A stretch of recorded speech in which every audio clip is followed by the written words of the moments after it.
Toronto area home prices plunged more than 5% in June. This is true. This is the largest year-over-year drop in years since 2008. This is a very true headline. But then you also have articles that say this: Toronto home sales climbed for 3 straight months as buyers gain leverage over sellers. This is also true. And you got this article that talks about real estate experts says it's a great time for entry for home buyers in the GTA. This, to an extent, is also true. So how can all of these 3 narratives also be true at the exact same time? This is exactly what I'm going to show you in the latest numbers that came out on how all of these articles are true, but it just depends on which perspective you're looking at this. Hi, my name is Zen, and if you enjoy my data-driven and number-crunching real estate updates, be sure to like and subscribe. So what you're looking at in front of you right now is a chart that I put together that tracks basically the change in the stats and the important ones. So these would be your average price, your sales, your new listings, active listings, which is the amount of unsold inventory, and your months of inventory.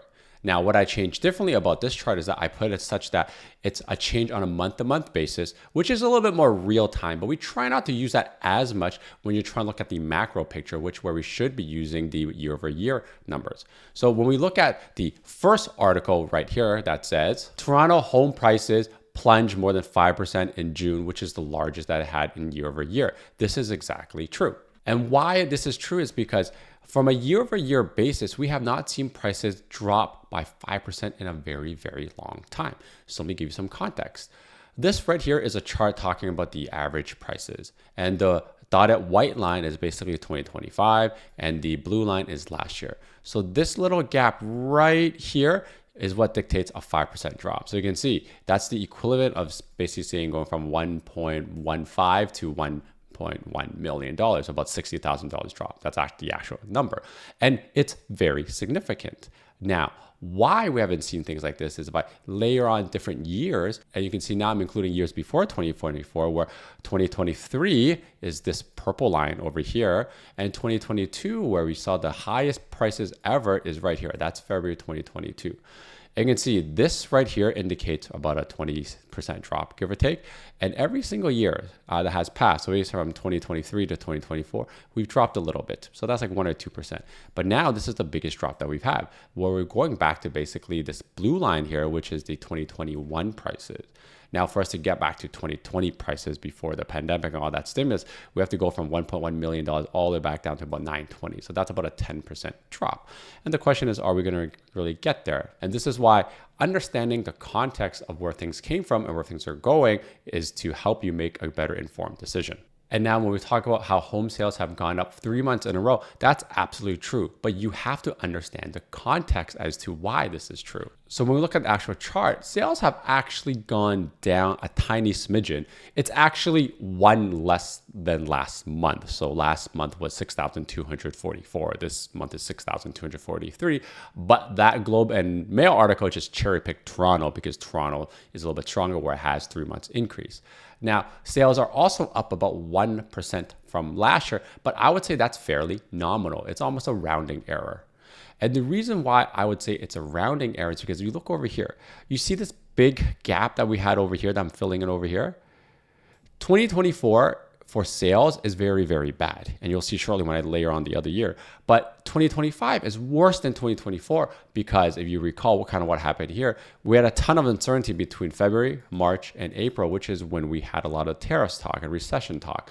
So the fact that we didn't get, call it that spring market little bump over here, is actually why sales are actually increasing on a month-to-month basis, because things are getting a little bit better, a little bit better, a little bit better from sales perspective, because the talk of recessions and tariffs are slowly getting a little bit better, a little bit better, and a little bit better, to the point right now where we're basically the same thing as June last year. But again, for context, June last year is still not great. So when we look at 2023, we had a little spike here, and I talk about this, and I named this the Silicon Valley Bank collapse, because that's when fixed rates went down to the 4% when we were having interest rates at 6%. So a lot of people thought, oh, the market's back, and a lot of people kind of went in and bought properties. And from the average price, you can see over here, this purple line is one of the largest inclines that we had in spring from March to May, and that's because the rates came down. So when we look at this chart as comparison, you can see, yeah, we basically have the same amount of sales as when the 2022 rate climb happened, and our sales just plummeted from a very high amount of sales of like 10,500 or so. So to say that, hey, sales have gone up 3 months consecutively is like saying, hey guys, things are not as bad anymore. But when you look at it from a macro perspective, they're still pretty bad.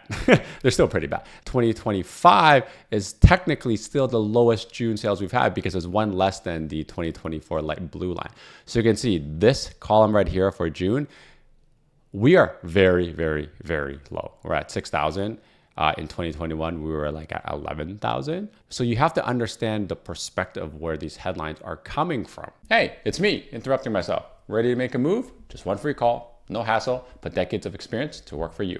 Now, what I do think sales will happen is I believe sales generally should be coming down in summertime. We may get an uptick in September, but I would not be surprised if we basically follow the 2024 trend. And a lot of this is going to come down to the fact that because we didn't get the spring, and just from talking to people, I believe some people are trying to make a move. And if there is certainty in the market, call it not as much recessionary talk, and there's some kind of trade deal between the US and Canada where the jobs are a little bit more secure, I would not be surprised if we maybe go back to like 7,000 in September, October, which is still very, very low when you compare it to the rest of the last like 8 years or so, but it's a big improvement from last year. Now, the third article says that real estate expert says it's a great time of entry for home buyers in GTA. And again, depends on which perspective you're coming at this from. If you're trying to buy an entry-level property, this actually is a great time because you can see that we have the most amount of active listings, means the most unsold properties that we've ever seen. So while it's gone up 2% last month, which is kind of normal when you go from May to June, it's gone up 25% from last year. So if you think about it, traditionally, maybe you would have had 4 properties to choose from. All of a sudden, you have 5. It's a pretty big increase. And you can see that the months of inventory, which dictates the direction of the prices are going, has also gone up by 25%, meaning that sales and homes are selling a lot slower. So if you look at this active listing, this line for 2025 is literally off the charts. So I was sounding alarms when we passed 30,000 in April. Now we're getting at to 31,500, which is a very significant amount. It's basically more than like call it 9,000 of any other month that we've ever seen on this chart in the last 8 years. And to go back to an era where we had 30,000 listings is basically the great financial crisis in 2008. So as a buyer, is it a good time to enter? Yes, because you have a lot of choices right now. And you also have a lot of opportunity to lowball people because a lot of the sellers aren't getting the showings and the activity that they're expecting. This is why this buyer's offering way less than asking price headline is also true, even though I would not agree with the source. Because if you look at the months of inventory, you can understand that if anything that is sub 4 over here, months of inventory, means that it's a seller's market, prices generally going up. We've been in a stagnant market or a balanced market between 4 months of inventory and 6 months of inventory for the entire year. So as a lot of sellers are getting accustomed to the fact that things are taking longer to sell and there's a lot more choices to actually buy from as a buyer, sellers are now changing their expectation on what their property is worth. And those who need to make a move, whether because of like death, debt, divorce, or they just, are under some kind of financial duress from losing a job, they're going to sell for less. And when a property sells for less, because in residential real estate, the adjacent comparable property is worth less by the measurement of the fact that something similar has sold for less. Therefore, the sellers will be chasing the market down. And this is why I put this chart up before.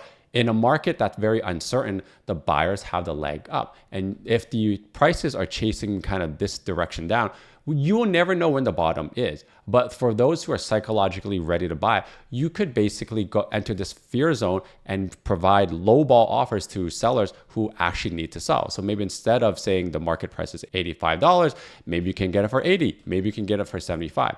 Because during this time, psychologically is when sellers are the most afraid. But the thing is, we just don't know when the bottom is going to be.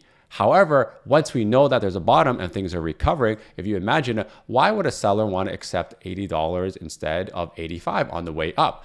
And this is where you have to understand your own psychology. Are you the type of person that can actually buy something and create a little buffer, like I've been saying, and then be comfortable with it? Or are you the person who wants to buy on the way back up, but you know that the bottom is behind?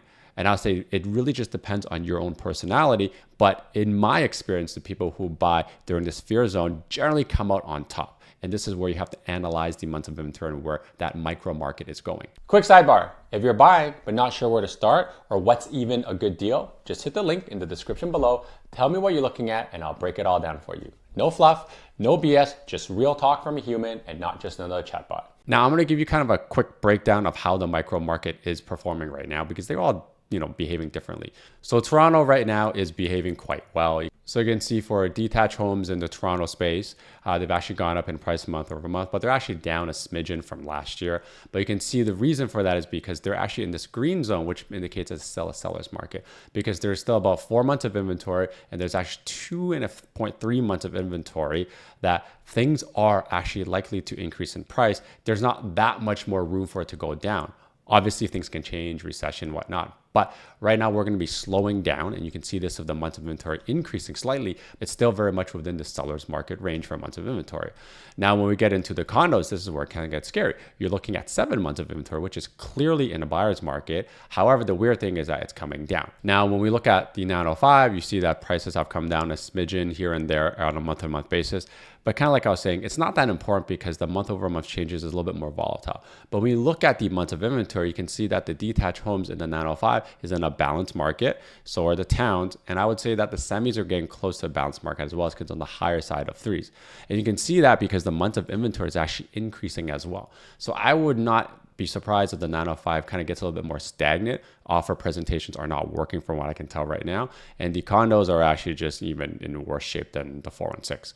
And I would say that from what I understand of the amount of inventory that's coming from new pre-constructions are completing, there's a lot of stuff coming in at 905. So I would really be watching out for that. Now I'm going to talk about a little bit of the historic numbers for June so they have a little bit of context as how bad this June actually is. So you can see unsold properties, active listings, 31,000. We have never hit this number ever in June. It is almost basically double the 10-year average, slightly less than double the average. So it's bad. There's a lot of choices. If you want to think about it from a buyer's perspective, there's 2 times as many homes to buy right now in this June than any other June.